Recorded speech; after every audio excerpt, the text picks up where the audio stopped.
আজকে আমরা মাইক্রোওয়েভ ল্যাবের এক্সপেরিমেন্ট নাম্বার 2 যেটা আছে সেটা দেখবো। সেটা হচ্ছে যে microwave oscillator characterisation and power measurement. So start করা যাক। প্রথমেই মাইক্রোওয়েভ অসিলেটর বা মাইক্রোওয়েভ সোর্স সম্পর্কে আমরা কিছু জানি। আমরা এখানে ছবিতে একটা অসিলেটর দেখতে পাচ্ছি, অনেক ধরনের অসিলেটর আছে। তো প্রথম যেটা দেখা যাচ্ছে ছবিতে সেটা হচ্ছে কি একটা ক্যাভিটি মাইক্রো ম্যাগনেট্রন। তো ক্যাভিটি মাইক্রোফোন ম্যাগনেট্রন ইউজ করা হয় হচ্ছে আমাদের বাসা বাড়িতে যে মাইক্রোওয়েভ ওভেন গুলো আছে সেসব ওভেনে এই ধরনের ক্যাভিটি ম্যাগনেট্রন ইউজ করা হয়। এবং যেহেতু এটা মাইক্রোওয়েভ ওভেনে ইউজ করা হয়, বোঝাই যাচ্ছে যে এটা হচ্ছে প্রচুর ইউজ আছে। 1 বিলিয়নের উপরে হচ্ছে ক্যাভিটি মাইক্রো ম্যাগনেট্রন ইউজ করা হয়েছে। তারপরে আমরা যে জিনিসটা দেখবো সেটা হচ্ছে গিয়ে TWT or travelling wave tube source. তো ট্রাভেলিং ওয়েভ টিউব জিনিসটা কি? এখানে একটা ছবিতে 1980-তে ইউজ করা হয়েছে এরকম একটা ক্যাভিটি, টিডব্লিউটি ইউজ করা হয়েছে একটা কমিউনিকেশন স্যাটেলাইটে সেই সব জায়গায়। তো সেটার একটা ছবি দেওয়া আছে। সো ট্রাভেলিং ওয়েভ টিউব আসলে প্রায় 50% মার্কেট দখল করে আছে সব ভ্যাকিউম টাইপের মাইক্রোওয়েভ সোর্সের মধ্যে। কারণ আমরা জানি মাইক্রোওয়েভের একটা বড় অ্যাপ্লিকেশন হচ্ছে কি রেডার এবং মিলিটারি ইউজে আছে। সো টিডব্লিউটি খুবই কমন। তারপর আমরা যে এটা দেখতে পাচ্ছি এই ছবিটা হচ্ছে কি একটা জাইরোট্রন। এটা হচ্ছে কি যে ছবিটা দেখানো হয়েছে এটা হচ্ছে কি 140 গিগাহার্টজ একটা জাইরোট্রন সোর্স। এই ধরনের সোর্স দিয়ে খুব হাই ফ্রিকোয়েন্সি এবং খুব হাই পাওয়ার হচ্ছে এক্সপেরিমেন্ট করানো হয়। যেমন নিচে এই জাইরোট্রনটা যেই ফ্যাসিলিটিতে ইউজ করা হয়েছে এটা প্লাজমা ফিজিক্স এবং হচ্ছে নিউক্লিয়ার ফিজিক্সে বিভিন্ন এক্সপেরিমেন্ট করার জন্য এই ধরনের খুব হাই ফ্রিকোয়েন্সি এবং হাই পাওয়ার সোর্সের দরকার হয়। তো সেই সব জায়গায় জাইরোট্রন একটা বড় জায়গা দখল করে আছে। এখানে যে ছবিটা দেখানো আছে সেটা হচ্ছে একটা ক্লাইস্ট্রন অসিলেটরের। সো এই যে ক্লাইস্ট্রন অসিলেটরটার ছবি দেওয়া আছে এটা হচ্ছে 400 কিলোওয়াট একটা ক্লাইস্ট্রন, যেটা হচ্ছে গিয়ে ক্যানবেরা অস্ট্রেলিয়ার ডিপ স্পেস কমিউনিকেশন কমপ্লেক্সের একটা এক্সট্রা ক্লাইস্ট্রন অসিলেটর দেখানো হচ্ছে। এই জিনিসটা দিয়ে পৃথিবীর সব থেকে দূরে যে জিনিসটা আছে সেটা হচ্ছে কি ভয়েজার, যেটা অলরেডি আমাদের মহাবিশ্ব মানে ইন্টারস্টেলার স্পেসে চলে গেছে। সেই মহাকাশ যানের সাথে কমিউনিকেশন বা সেই যে রেডার গুলো আছে সেই অ্যান্টেনা গুলো আছে তার সাথে এই অসিলেটর কানেকশন দেওয়া আছে, যেটা 400 কিলোওয়াট পাওয়ার সে ডেলিভার করতে পারে। এবং এটা হচ্ছে নাসার ডিপ স্পেস অনেকগুলো অ্যান্টেনা আছে তার মধ্যে একটা সোর্স। তো আমরা যদি ইন জেনারেল বলতে চাই অনেক ধরনের সোর্স আছে। এই চার্টটা তোমাদের ল্যাব ম্যানুয়ালে দেওয়া আছে, এই চার্টটা দেখতে পাবে যে এই যে রিফ্লেক্স ক্লাইস্ট্রন এখানে এক পাশে দেওয়া আছে ফ্রিকোয়েন্সি আর অন্য পাশে হচ্ছে গিয়ে পাওয়ার। রিফ্লেক্স ক্লাইস্ট্রন হচ্ছে গিয়ে 1 ওয়াটের নিচে গান ডায়োড রিফ্লেক্স ক্লাইস্ট্রন। তারপর হচ্ছে impact diode base source use করা হয়। তারপর গ্যালিয়াম নাইট্রেট বেস হ্যান্ড বা হাই ইলেকট্রন মোবিলিটি ট্রানজিস্টর টাইপের ডিভাইস ইউজ করা হয় মাইক্রো সোর্স হিসাবে 1 কিলোওয়াটের নিচে। কিন্তু যদি আরো উপরে যাও তুমি সেখানে দেখতে পাবে 2 ক্যাভিটি ক্লাইস্ট্রন ইউজ করা হয়, জাইরোট্রন যেটা তোমাদের ছবি দেখিয়েছি। তারপর হচ্ছে কি ট্রাভেলিং ওয়েভ টিউব পালস পাওয়ারে ইউজ করা হচ্ছে 10 megawatt at between 1 and 10 gigahertz. So এখানে মানে ফ্রিকোয়েন্সি ভার্সেস পাওয়ার একটা দেওয়া আছে। সো পাওয়ার এবং ফ্রিকোয়েন্সির উপর বেস করে আমরা কোন ধরনের টেকনোলজি অসিলেটর ইউজ করা হয় সেটা ইজিলি দেখতে পারো। তাহলে সব ফ্রিকোয়েন্সি কিন্তু মাইক্রোওয়েভ অসিলেটর ইউজ করা হয় না, কেননা বাতাসে যখন তুমি ট্রান্সমিট করতে যাবে একটা মাইক্রোওয়েভ ফ্রিকোয়েন্সি, কিছু কিছু ফ্রিকোয়েন্সি আছে যেসব জায়গায় এই ধরনের মাইক্রোওয়েভ ইলেকট্রোম্যাগনেটিক যে ওয়েভটা আছে সেই ওয়েভটা হচ্ছে মারাত্মকভাবে অ্যাটেনুয়েট হয়। সো আমরা এখানে একটা ট্রান্সমিশন স্পেক্ট্রা দেখতে পাচ্ছি ফ্রম 0 গিগাহার্টজ টু 1000 গিগাহার্টজ। সেখানে দেখতে পাচ্ছি অনেকগুলো লার্জ ডিপ আছে, তার মানে এই ফ্রিকোয়েন্সিতে হচ্ছে গিয়ে সে ট্রান্সমিট করতে পারে। কিন্তু কিছু কিছু ফ্রিকোয়েন্সিতে দেখো মারাত্মক নচ আছে। এর মানে হচ্ছে এইসব ফ্রিকোয়েন্সিতে তুমি হচ্ছে মাইক্রোওয়েভ বাতাসে ট্রান্সমিট করতে পারবে না। কেন পারবে না? তার এখানে একটা কারণ দেওয়া আছে। কারণ হচ্ছে গিয়ে বাতাসের যে বিভিন্ন এলিমেন্ট গুলো আছে, যেমন বাতাসে অক্সিজেন থাকে, তারপর হচ্ছে পানি বা বাষ্প জলীয় বাষ্প থাকে, সেই সব জিনিসের কারণে কিছু কিছু frequency for example 69 and 122 kilohertz oxygen হচ্ছে গিয়ে মাইক্রোওয়েভ এনার্জি অ্যাবজর্ব করে নেয়। সুতরাং যদি প্রচুর অক্সিজেন একটা মিডিয়ামের মধ্যে দিয়ে তুমি মাইক্রোওয়েভ পাঠাতে চাও, এই যে ফ্রিকোয়েন্সিতে তুমি পাঠাতে পারবে না, কারণ সেই এনার্জিটা অক্সিজেনই হচ্ছে গিয়ে তোমার অ্যাবজর্ব করে নেবে। সুতরাং এটা বেশি দূর ট্রান্সমিট করতে পারবে না। আবার যদি বৃষ্টি হয়, বৃষ্টির জন্য কিন্তু হচ্ছে গিয়ে মাইক্রোওয়েভ অ্যাটেনুয়েট হতে পারে। সেটি দেখা যাচ্ছে যে রেইন অ্যাটেনুয়েশনের জন্য হচ্ছে 5 কিলোমিটারের মধ্যে, এবং অক্সিজেন হচ্ছে গিয়ে 1 কিলোমিটার সে একটা লিমিট করে দিচ্ছে। তো আমরা এখন একটা অসিলেটরের একটু বিস্তারিত দেখি, এটা থিওরিতে আরো বিস্তারিত দেখবা। কিন্তু তারপর আমরা যথেষ্ট বিস্তারিতভাবে দেখছি। আমাদের ল্যাবে দুই ধরনের অসিলেটর আছে, একটা হচ্ছে গিয়ে ক্লাইস্ট্রন অসিলেটর আর একটা আছে হচ্ছে গিয়ে গান অসিলেটর। তো প্রথমে আমরা ক্লাইস্ট্রন অসিলেটরটা দেখি। এটা একটা ভ্যাকুয়াম টিউব টাইপের অসিলেটর, এবং তুমি এখানে যে ছবিটা দেখতে পাবে এখানে একটা কাট আউট দেওয়া আছে যে ক্লাইস্ট্রন অ্যাকচুয়ালি ছোট ক্লাইস্ট্রন দেখতে কিরকম। প্রথমে যে ছবিটা দেওয়া আছে সেটা ছিল অনেক হাই পাওয়ার ক্লাইস্ট্রন, এটা খুব ছোট ক্লাইস্ট্রন। সো এই ক্লাইস্ট্রনে আমরা দেখি এইখানে অ্যানোড এবং ক্যাথোডের মাঝখানে খুব হাই ভোল্টেজ ডিসি তৈরি করা হয়। তো হাই ভোল্টেজ ডিসি যখন তৈরি করা হয় তাহলে ক্যাথোড থেকে অ্যানোডের দিকে ইলেকট্রন তোমার ধরো দৌড় দিল বা রওনা দিল।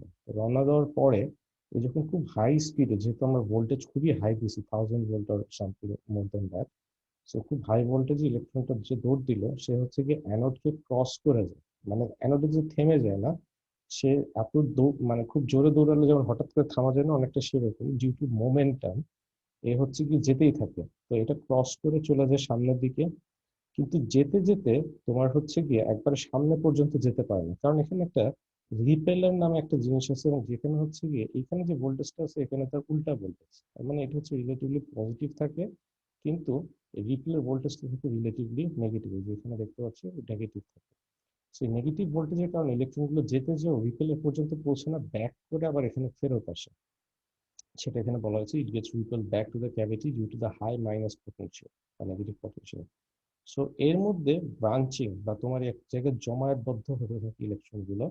সো যদি তুমি এই জমায়েতবদ্ধটা তুমি যদি পজিটিভ হাফ সাইকেলে তুমি যদি এটাকে করতে পারো, এটা মানে কি, এটা নেক্সট স্লাইডে দেখতে পারবা, তাহলে সে হচ্ছে গিয়ে ইলেকট্রন গুলো এখানে একটা এনার্জি ডাম্প করে পজিটিভ হাফ সাইকেলে, এবং যদি পজিটিভ হাফ সাইকেলে করে তাহলে এটা পজিটিভ ফিডব্যাক লুপ তৈরি হয়, এবং সেই কারণে এখানে একটা মাইক্রোওয়েভ অসিলেশন তুমি তৈরি করতে পারো। এবং সেই অসিলেশনটা পরে এই যে এই জায়গায় এই যে কোএক্সেল কেবল বা আরএফ প্রোব দিয়ে তুমি পরে এই মাইক্রোওয়েভ ফ্রিকোয়েন্সিটা তুমি বাইরে নিয়ে আসতে পারো আর কি।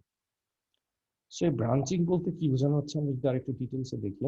ধরো এখানে তিনটি ইলেকট্রন আছে এ বি সি, এবং নিচে দেওয়া আছে যে এখানে পজিটিভ হাফ সাইকেলের সময় একটা নেগেটিভ হাফ সাইকেলের সময় আর একটা হচ্ছে 0% এর সময়। সেখানে যেটা বলা হচ্ছে the electron A coming out of the gap is accelerated during the positive cycle. যেহেতু এটা পজিটিভ সাইকেলের মধ্যেই আছে, সুতরাং এ হচ্ছে কি অ্যাক্সিলারেটেড হয়। সিটা যেহেতু নেগেটিভ হাফ সাইকেলে আছে সেটা হচ্ছে কি স্পিড স্লো হয়ে যায়, যেটা এখানে বলা হচ্ছে C is retarded during the negative half cycle. আর ডি যেহেতু 0% তাহলে সে হচ্ছে কি কোনো অ্যাক্সিলারেশন সে পায় না, সে হচ্ছে একটা ফিক্সড ভেলোসিটিতে চলে। সো যখন এই তিনটে ইলেকট্রন ধরো রওনা দিল, সো রওনা দেওয়ার পরে যেটা হবে সেটা হচ্ছে গিয়ে এই যে তোমার এই এই অংশটুকু এবং রিপেলার এর মাঝের যে অংশটা আছে এটাকে বলা হয় রিপেলার স্পেস। এই রিপেলার স্পেস তুমি যদি কমাও বা বাড়াও সেটা চেঞ্জ করা যায়। সো যাই হোক, তুমি এটাকে এমন ভাবে অ্যাডজাস্ট করা যায়, যে রিপেলার পজিশন বলা হয়েছে, এটাকে এমন ভাবে অ্যাডজাস্ট করা সম্ভব যার জন্য হচ্ছে গিয়ে যেহেতু এ রওনা দিয়েছে, তাহলে এ যেহেতু অ্যাক্সেলারেটেড হচ্ছে তাহলে সে কিন্তু বেশি দূর যাবে। আবার সি যেহেতু ডিসেলারেটেড হয়েছে সুতরাং সে কিন্তু একটু কম যাবে। আবার বিটা হচ্ছে গিয়ে তোমার কোনো অ্যাক্সেলারেশন নাই, তাহলে সে নর্মালি যাবে আর কি। সো তুমি এর মাঝের স্পেসটা কন্ট্রোল করে এবং এই রিপেলারের ভোল্টেজ তুমি চেঞ্জ করে, যেটা এই যেখানে বলা হয়েছে যে as this branch is formed exactly at resonant cavity point, হতে হবে আর কি রেজোন্যান্ট ক্যাভিটি পয়েন্টে, তাহলে আমরা রিপেলার স্পেস দেখা হচ্ছে কি যে এই ডি যেটা বলা হচ্ছে রিপেলার স্পেস অ্যান্ড রিপেলার ভোল্টেজ, যে এই ভোল্টেজটা এই দুইটা অ্যাডজাস্ট করে এটাকে এমন ভাবে ফিক্স করা যায় যাতে হচ্ছে কি ঠিক পজিটিভ হাফ সাইকেলে হচ্ছে কি এটা একসাথে মিলিত হয়। কেন মিলিত হচ্ছে, একটা অ্যাক্সিলারেটেড হচ্ছে আর একটা ডিসেলারেটেড হচ্ছে। সো দুইটাকে এমন ভাবে অ্যাডজাস্ট করা যায় যাতে সেটা বি এর সাথে মিলিত হয় এবং একসাথে, তাহলে কি হলো একটা বাঞ্চ তৈরি হলো। তো তুমি যদি পজিটিভ হাফ সাইকেলে বাঞ্চটাকে ডাম্প করতে পারো তাহলে সে কি করবে, সে একটা ইলেকট্রোম্যাগনেটিক এনার্জি ডাম্প করবে পজিটিভ হাফ সাইকেলে, এবং সেটা কি হচ্ছে এই যে electromagnetic kinetic energy deliver two bunch of RF field. তাহলে এই আরএফ ফিল্ডের মধ্যে এটা ডাম্প হবে, এবং একটা যদি পজিটিভ হাফ সাইকেলের মধ্যে ডাম্প করতে পারো তাহলে এটা পজিটিভ একটা ফিডব্যাক প্রসেস হবে, এবং তার জন্য একটা অসিলেশন করবে ডিউ টু বার্কহাইসেন ক্রাইটেরিয়া, যেটা আমরা হয়তো 2 তে থাকতে পড়ছিলাম, বার্কহাইসেন ক্রাইটেরিয়া অফ অসিলেশন, সেটা ফুলফিল করে। সো এই হচ্ছে ক্লাইস্ট্রন অসিলেটর কিভাবে তৈরি করে। নেক্সট আমরা যেটা দেখবো সেটা হচ্ছে কি গান অসিলেটর। সো গান অসিলেটর জিনিসটা কি, গান অসিলেটর কাজ করে গান ইফেক্টের জন্য। So gallium arsenide, indium phosphate বা ক্যাডমিয়াম টেলুনাইড যে পদার্থগুলো বা সেমিকন্ডাক্টর গুলো আছে সেগুলোর একটা স্পেশাল বৈশিষ্ট্য আছে, সেটা হচ্ছে গিয়ে আমরা ব্যালেন্স ব্যান্ড এবং কন্ডাকশন ব্যান্ড পড়ছিলাম, এখানে কন্ডাকশন ব্যান্ড থেকে দুইটা, আমরা নর্মালি কন্ডাকশন ব্যান্ড এবং ভ্যালেন্স ব্যান্ড জন্য একটা একটা থাকে, কিন্তু এখানে দুইটা কন্ডাকশন ব্যান্ড থাকে। কন্ডাকশন ব্যান্ড একটা হচ্ছে গিয়ে লোয়ার ভ্যালি আর একটা হচ্ছে আপার ভ্যালি। এই হচ্ছে লোয়ার ভ্যালি আর এই হচ্ছে গিয়ে আপার ভ্যালি কন্ডাকশন ব্যান্ড, দুইটা থাকে। এখানে সেটা দেখা যাচ্ছে যে সেকেন্ড কন্ডাকশন ব্যান্ড এবং ফার্স্ট কন্ডাকশন ব্যান্ড। সো তুমি যদি ভোল্টেজ, তুমি ধরো এখানে দেখো যেটা দেওয়া আছে অ্যাট হায়ার ইএফ, মানে তুমি যখন ভোল্টেজের মধ্যে অ্যাপ্লাই করতেছো এটা অ্যাক্রসে, যখন থ্রেশহোল্ড ভোল্টেজের থেকে বেশি দিবা তখন এই ম্যাক্সিমাম ইলেকট্রন গুলো থাকে হচ্ছে গিয়ে এনার্জি ইন আপার ভ্যালি, এই আপার ভ্যালিতে থাকে। এখন আপার ভ্যালিতে যখন তোমার থ্রেশহোল্ডের থেকে বেশি তুমি যদি দাও, মানে প্রথমে আমি আবার একটু শুরু করি যে লো ইলেকট্রিক ফিল্ড যখন থাকে তখন এটা থাকে হচ্ছে গিয়ে লোয়ার ভ্যালিতে। আর তুমি যখন এই ভোল্টেজটা বাড়ায় দিচ্ছ তখন সেটা চলে যায় হচ্ছে আপার ভ্যালিতে। এখন আপার ভ্যালিতে কি আছে? আপার ভ্যালিতে ইলেকট্রন যে মাস, ইফেক্টিভ মাস আমরা পড়েছি, ইফেক্টিভ মাস হচ্ছে গিয়ে লার্জার। ইফেক্টিভ মাস লার্জার হওয়ার কারণে এর মধ্যে মোবিলিটি আর যে ভেলোসিটি, এই দুইটা জিনিস হচ্ছে লো হয়ে যায়। তাকে এখানে দেওয়া আছে যেটা হচ্ছে mobility 180 centimetre square per voltage second, আর এখানে হচ্ছে 8000, সুতরাং এখানে মোবিলিটি কম। সো মোবিলিটি যদি কম হয় তাহলে ভেলোসিটিও কম হবে এইটার তুলনায়। তাহলে মোবিলিটি এবং ভেলোসিটি যদি কমে যায়, তার মানে ইলেকট্রন গুলো কম স্পিডে হচ্ছে গিয়ে সে মুভ করতেছে, তাহলে কি হবে? তার মানে হচ্ছে গিয়ে তার কন্ডাক্টিভিটি হচ্ছে গিয়ে কি হবে, এই যে conductivity is proportional to mobility. সুতরাং লোয়ার ব্যান্ড থেকে আপার ব্যান্ডে যখন ইলেকট্রন যাবে তখন তার স্পিড হয়ে যাবে কি, স্লো হয়ে যাবে। সুতরাং এই যে জিনিসটা, এই জন্য কি হবে, কারেন্ট ডিক্রিজ হবে। কারেন্ট ডিক্রিজ হয়ে যাওয়া মানে কি, ভোল্টেজ বাড়ালে কারেন্ট বাড়ার কথা, কিন্তু এখানে দেখা যাচ্ছে ভোল্টেজ আমি বাড়ালাম, এখানে কারেন্ট কমে গেল। সেই জিনিসটা হচ্ছে গিয়ে কি, এই ইফেক্টটাকে বলা হয় হচ্ছে কি ট্রান্সফার ইলেকট্রন ইফেক্ট। এবং এই ধরনের যে ডায়োড গুলা বা ডিভাইস গুলো আছে সেগুলো বলা হয় ট্রান্সফার ইলেকট্রন ডিভাইস বা টিইডি, গান ডায়োড। এবং এইটার কারণে এই যে পজিটিভ ভোল্টেজ, আমি ভোল্টেজ বাড়াচ্ছি কিন্তু মানে কারেন্ট কমে গেল, এইটার কারণে যে ইফেক্টটা, এটাকে বলা হয় নেগেটিভ রেজিস্ট্যান্স ইফেক্ট। এবং এইটার কারণে এইটাই হচ্ছে কি গান ডায়োডের স্পেশাল বৈশিষ্ট্য। এবং গান ডায়োড গুলো মানে এই যে ইফেক্ট গুলো, এগুলো হচ্ছে gallium arsenide, indium phosphate, cadmium টেলুনেটে দেখা যায় আর কি। সো এই হচ্ছে কি অ্যাকচুয়াল একটা গান ডায়োডের ছবি। আমরা যদি আরো একটু ডিটেলসে দেখি, সো এখানে ছবিতে সেটা দেখানো হয়েছে। তোমার ধরো একেবারে টি ইকুয়াল টু ওয়ান, এই যে টি ইকুয়াল টু ওয়ান মানে প্রথম ছবিটা, প্রথম ছবিতে যেটা দেখানো হয়েছে যে যখন আমি একেবারে ইনিশিয়ালি ভোল্টেজ দিচ্ছি, সো ইনিশিয়ালি ভোল্টেজ দিলে কি হবে, তোমার এটা হচ্ছে কি এখানে একটা, এই ডান পাশে একটা কি হবে, হাই ফিল্ড ডোমেইন তৈরি হবে। এখন হাই ফিল্ড ডোমেইন যদি ক্যাথোডের মধ্যে তৈরি হয় তাহলে কি হবে, তাহলে হচ্ছে গিয়ে তোমার এখানে আস্তে আস্তে ইলেকট্রন একটু বাড়তে থাকবে। আর T equal to T two সময় ইলেকট্রন হচ্ছে গিয়ে lower valley gets transfer to the upper valley. একটু আগে যেটা বললাম যে একটু ভোল্টেজ যদি তুমি বাড়াও, টি ইকুয়াল টু টি টু সময় ভোল্টেজ একটু বাড়াইছো, এটা হচ্ছে টি ইকুয়াল টু টি টু সময়। ভোল্টেজটা বাড়ানোর জন্য কি হচ্ছে, এরা এখন লোয়ার ভ্যালি থেকে আপার ভ্যালিতে চলে যাবে এবং সেখানে ভেলোসিটি ড্রপ করবে, একটু আগে যে কারণটা বললাম। So velocity drop হওয়ার জন্য the electron to the right of the domain will move off the anode faster, তার মানে এইখান থেকে ইলেকট্রন গুলো বাইরে জলদি জলদি চলে যাবে। তো হঠাৎ করে যদি ইলেকট্রন এখানে নাই হয়ে যায় তাহলে সেখানে কি হবে, কজিং ডেফিসিয়েন্সি। ঠিক আছে, যেখানে একটা ডেফিসিয়েন্সি তৈরি হবে। সো ডেফিসিয়েন্সি তৈরি হলে এটা একটা পজিটিভ চার্জ তৈরি হবে এবং বাম দিক থেকে যে left of the domain slow moving upper valley electron will be accumulated, তাহলে এখানে কি হবে, ইলেকট্রন জমা হবে, যেখানে অ্যাকুমুলেটেড হবে বা জমা হবে এই কারণে। তো যদি জমা হয় তাহলে কি হবে, এখানে জমা হবে এবং তুমি আরো যদি ভোল্টেজ বাড়াতে থাকো, এই এবং টি থ্রি সময় দেখো, টি থ্রি সময় সেম, এখানে ভোল্টেজ আরো বাড়তে থাকবে। এই যে the space charge dipole as well as high field of the domain keeps on growing. যেহেতু এখানে অল্প একটু বেড়েছিল, এই এই তোমার এখানে কমে গেছিল, যে এখানে ডেফিসিয়েন্সিটা তৈরি হয়েছিল, এখানে আরো ডেফিসিয়েন্সি তৈরি হবে, সেই সুতরাং এখানে আরো বেশি অ্যাকুমুলেশন হবে বা ইলেকট্রন জমতে থাকে। সো জমে জমে দেখো এখানে ইলেকট্রন জমছে, এখানে আরো ইলেকট্রন জমছে। Finally at T equal to T four সময় এই যে বিশাল পরিমাণে ইলেকট্রন জমছে সেটা হচ্ছে কি একটা হঠাৎ করে বের হয়ে যাবে অ্যাজ এ কি, as a current voltage pulse. So এখানে হঠাৎ করে তাহলে কি হলো, ইলেকট্রন গুলো তুমি জমায় হঠাৎ করে বের করে দিচ্ছ, তাহলে হচ্ছে কি এখানে বিশাল পরিমাণে ইলেকট্রন বের হয়ে গেল, তার মানে কি হলো, মাল্টিপ্লাই হলো বা ইলেকট্রন বেড়ে গেল এই যে ইমিডিয়েটলি আফটার। এবং এই যে ইলেকট্রন হঠাৎ করে যে বেড়ে গেল, যে এক্সিট অফ চার্জ পালস, এটি কিন্তু অসিলেশনের মতো একটা পালসের মতো তৈরি করবে। তুমি যদি এই জিনিসটা বারবার কন্টিনিউ করতে থাকো, এই যে immediately after this the electron field will goes to uniform value and domain formation restarts. আর দ্য ক্যাথোড এন্ড, মানে বাম দিক থেকে আবার এই প্রসেসটা শুরু হবে, আবার ডান দিকে যে শেষ হবে। এইভাবে করে ইলেকট্রনের পরিমাণটা বেড়ে যায় এবং বেড়ে যে একটা সময় বের হয়ে যায়।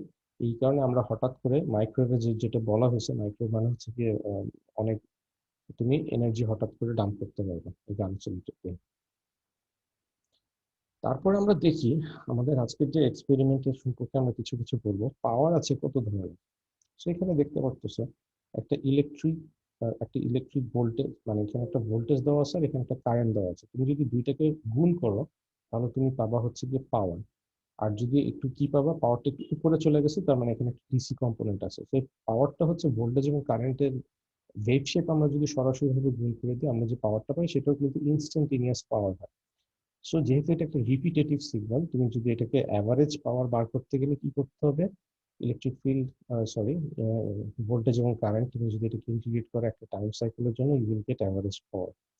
সিমিলার ওয়েতে তুমি এখানে পালস পাওয়ার, মাইক্রোওয়েভে যেটা ইউজ করা হয় সেটা থেকে একটা পালস দেওয়া হয়, কিছুক্ষণ ওয়েট করা হয়, আবার একটা পালস দেওয়া হয়, সেগুলো পালস পাওয়ার।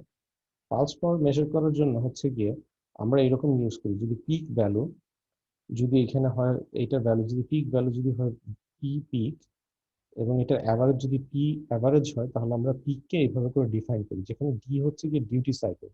ডিউটি সাইকেল মানে হচ্ছে গিয়ে এই পুরো এন্টায়ার টি সাইকেলের মধ্যে কতটা সময় এটা অন, মানে পুরো একটা সাইকেলের মধ্যে কতটা সময় এই জিনিসটা অন, সেটাকে বলা হয় এটা ডিউটি সাইকেল।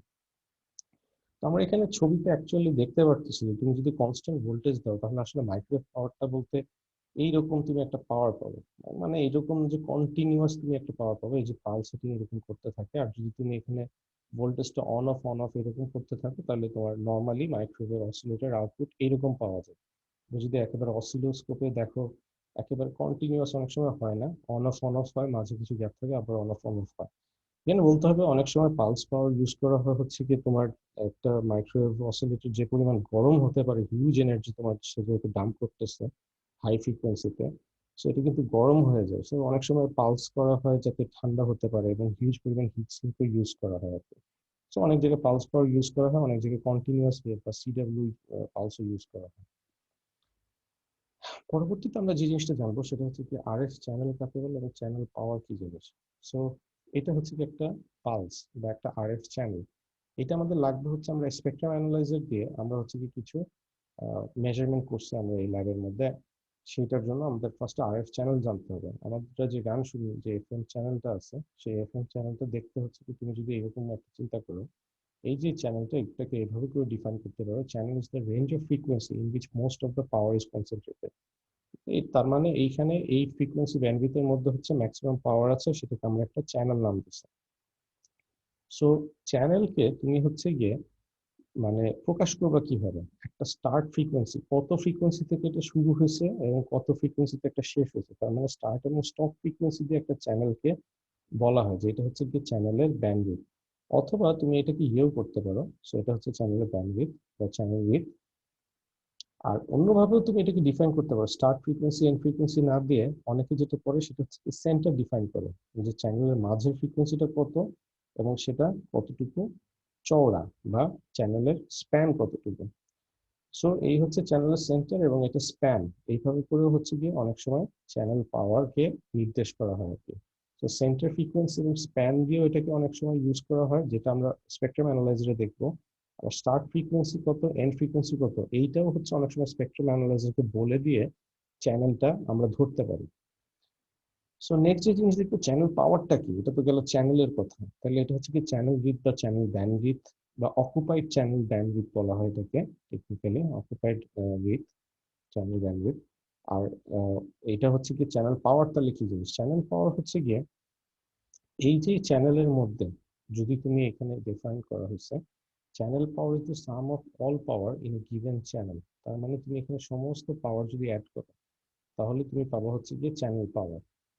এটা একটা অ্যাবসলিউট পাওয়ার মেজারমেন্ট, তার মানে হচ্ছে কি তুমি মিলি ওয়াট, মিলি ডিবিএম বা এরকম কোনো ইউনিটে তুমি এটার অ্যান্সার পাবা আর কি, রিলেটিভ ইউনিটে না। সো মেজারমেন্ট টেকনিকের জন্য পাওয়ার সেন্সর ইউজ করা হয়, আমরা পাওয়ার সেন্সর এই ল্যাবে দেখবো।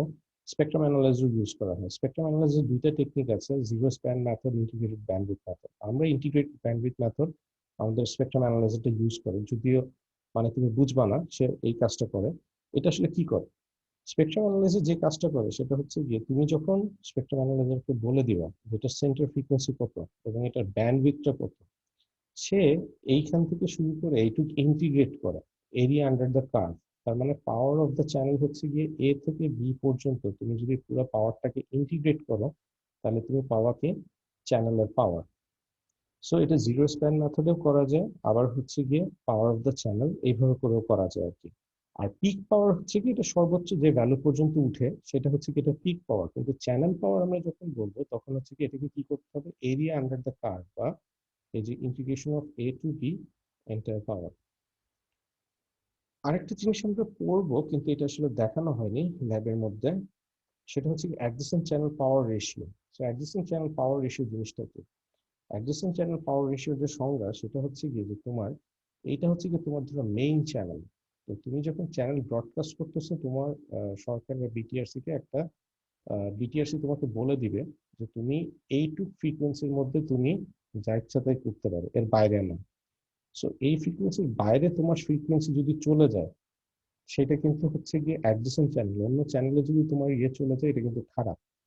এটা খারাপ হলে কি হবে, এক চ্যানেলের মধ্যে আরেক চ্যানেল ঢুকে যাবে এবং তুমি হচ্ছে কি অন্য চ্যানেলে এটার ইন্টারফিয়ারেন্স পাবা, বা তোমার ধরো তোমার জন্য যে অ্যালোকেটেড করা হয়েছে তার মধ্যে আরেকজন ঢুকে গেলে তোমার সমস্যা।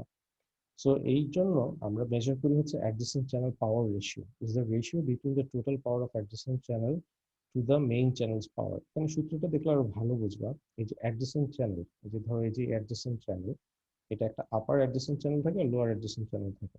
সো একটা চ্যানেল ডিভাইডেড বাই তোমার চ্যানেল মানে অ্যাডজেসেন্ট চ্যানেল ডিভাইডেড বাই তোমার অ্যাকচুয়াল যে চ্যানেল, এই দুটো চ্যানেলের পাওয়ার তুমি যদি ভাগ করে লগ করো এই রেশিওটাকে বলা হয় এসিপিআর বা অ্যাডজেসেন্ট চ্যানেল পাওয়ার রেশিও। বুঝাই যাচ্ছে যে অ্যাডজেসেন্ট চ্যানেল পাওয়ার রেশিও হচ্ছে কি অ্যাজ লো অ্যাজ পসিবল রাখা উচিত, কারণ তাহলে তার মানে হচ্ছে কি তুমি তোমার নিজের যে মেইন চ্যানেল তার মধ্যে তোমার সমস্ত ইনফরমেশন ট্রান্সফার হচ্ছে, তুমি পাশে কারো বিয়েতে ঢুকে যাচ্ছ না আর কি। তো এই জন্য এই এসিপিআর মেজারমেন্টটা করা হয়। সো এটাই বলা হচ্ছে যে poor ACPR is a indication of spectral spreading, মানে তোমার স্পেকট্রামটা হচ্ছে ছড়ায় যাচ্ছে বা আরেকজনের চ্যানেলের মধ্যে ঢুকে যাচ্ছে। তারপর আমরা যে জিনিসটা দেখবো সেটা হচ্ছে কি অ্যাকচুয়াল মাইক্রোওয়েভ যে পাওয়ার মিটারের কথা বলা হয়েছে, সেই পাওয়ার মিটারের যে সেন্সরগুলো ইউজ করা হয় সেই সেন্সর সম্পর্কে আমরা কিছু কথা বলবো। সো মাইক্রোওয়েভ পাওয়ার মেজার করার জন্য যে সেন্সরগুলো ইউজ করা হয় তার মধ্যে হচ্ছে বিভিন্ন ধরনের সেন্সর আছে। ফর এক্সাম্পল আমরা ক্যাটাগরি যদি এইভাবে করি, পাওয়ার ওয়াইজ ক্যাটাগরি করি, খুব লো পাওয়ার মেজারমেন্টের জন্য 0.01 থেকে 1 মিলিওয়াট পাওয়ার ইউজ করার জন্য থার্মোকাপল ইউজ করা হয়। তারপরে তুমি যদি আরেকটু পাওয়ার বাড়াও থার্মোকাপল বা এখানে ইয়েও ইউজ করা হয় আর কি, মানে ডায়োড সেন্সর ইউজ করা হয়। লো পাওয়ার মেজারমেন্টের জন্য হচ্ছে বলোমিটার ইউজ করা হয়। মিডিয়াম পাওয়ারের জন্য হচ্ছে গিয়ে বলোমিটার উইথ ডাইরেকশনাল কাপলার ইউজ করা হয়। ডাইরেকশন কাপলার কি তা তোমরা আরো পরে জানবা। মিডিয়াম পাওয়ার খুব হাই পাওয়ার মেজারমেন্ট করার জন্য যেটা হচ্ছে কি তোমার ধরো 10 ওয়াট বা 1 কিলোওয়াট বা আরো বেশি, তার জন্য ইউজ করা হয় হচ্ছে কি ক্যালোরিমিটার ওয়াট মিটার একটা মেথড। সেখানে তোমার একটা টিপিক্যাল ক্যাটালগ দেওয়া আছে, তুমি দেখলে দেখতে পারবা বিভিন্ন ফ্রিকোয়েন্সি এবং বিভিন্ন পাওয়ারের জন্য হচ্ছে গিয়ে বিভিন্ন ধরনের সেন্সর আছে। যেমন ধরো এই সেন্সরটা হচ্ছে গিয়ে কি কাজ করে, এই সেন্সরটা হচ্ছে -5 থেকে +44 ডিবি পর্যন্ত সে পাওয়ার মেজার করতে পারে, কিন্তু তার ম্যাক্সিমাম ফ্রিকোয়েন্সি হচ্ছে গিয়ে 18 গিগাহার্টজ। ঠিক আছে, সে হচ্ছে গিয়ে 10 মেগাহার্টজ থেকে 18 গিগাহার্টজের মধ্যে যে কোনো ফ্রিকোয়েন্সি সে হচ্ছে গিয়ে পাওয়ার মাপতে পারে। এর থেকে বেশি কিন্তু সে মাপতে পারে না, তার জন্য তোমাকে অন্য সেন্সর ইউজ করতে হবে, কিন্তু তার আবার ম্যাক্সিমাম পাওয়ার কিন্তু দেখো কম।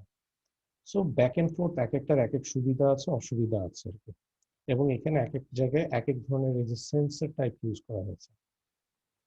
তো কি ধরনের সেন্সর ইউজ করা হয়েছে, তো প্রথমে আমরা বলোমিটার সেন্সর দেখি।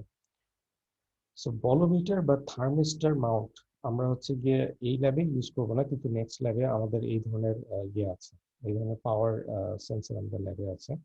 সো এই টেকনিকটা আসলে কিসের উপর বেস করা হয়েছে, এই টেকনিকটা বেস করা হয়েছে যে তোমার রেজিস্ট্যান্স হচ্ছে গিয়ে তোমার পাওয়ারের সাথে সাথে চেঞ্জ হয়। তার মানে এখানে তুমি যদি একটা আরএফ পাওয়ার দাও, এখানে তোমার ধরো বলোমিটার আছে বা এখানে থার্মোস্ট্যাট আছে, সেটা হচ্ছে যে কি হবে এই পাওয়ারের জন্য এই জিনিস রেজিস্ট্যান্স চেঞ্জ হচ্ছে। এই যে রেজিস্ট্যান্সটা চেঞ্জ হচ্ছে, এই রেজিস্ট্যান্সের চেঞ্জটা তুমি যদি মেজার করতে পারো সেটা দিয়ে তুমি বুঝতে পারবা যে তাহলে এখানে কি পরিমাণ পাওয়ার যাচ্ছে।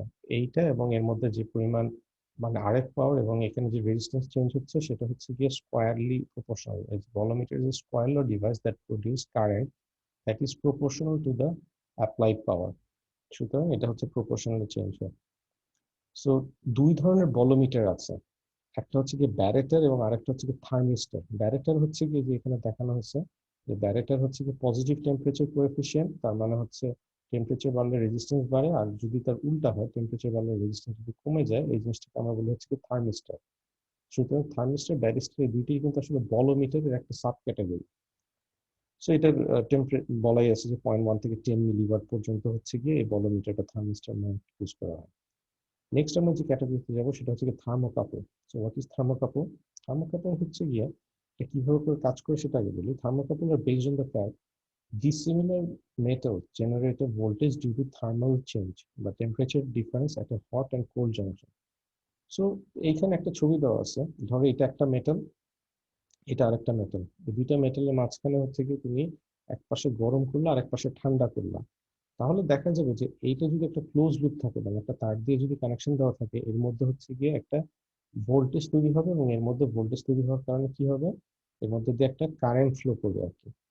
সো তোমার a power meter works when voltage is applied to a meter and meter is calibrated to indicate power. So তুমি যদি এই জিনিসটাকে এক পাশে ঠান্ডা রাখো আর এক পাশে গরম রাখো, তাহলে কিন্তু, অথবা তুমি অন্যভাবে বলতে পারো সেটা হচ্ছে গিয়ে কি, যে তোমার এখানে যখন তুমি আরএফ পাওয়ার দিবা এবং তুমি যদি এই জিনিসটাকে, যে এখানে একটা ছবি দেওয়া আছে আর কি, যে if loop remains closed, if loop remains closed, current will flow in loop as long as the two junctions remain at different temperature.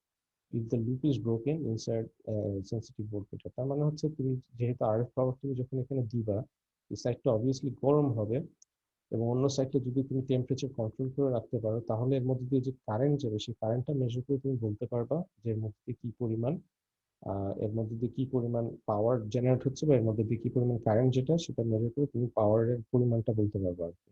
সেখানে একটা অ্যাকচুয়াল এই যে সেন্সরটা দেওয়া আছে 8481A পাওয়ার সেন্সর, এই পাওয়ার সেন্সরের মধ্যে হচ্ছে কি কি আছে এক্স্যাক্টলি এটা একটা ডায়াগ্রাম দেওয়া আছে, এই যে এখানে দেখতে পাচ্ছ এখানে একটা থার্মোকাপল চিপ আছে।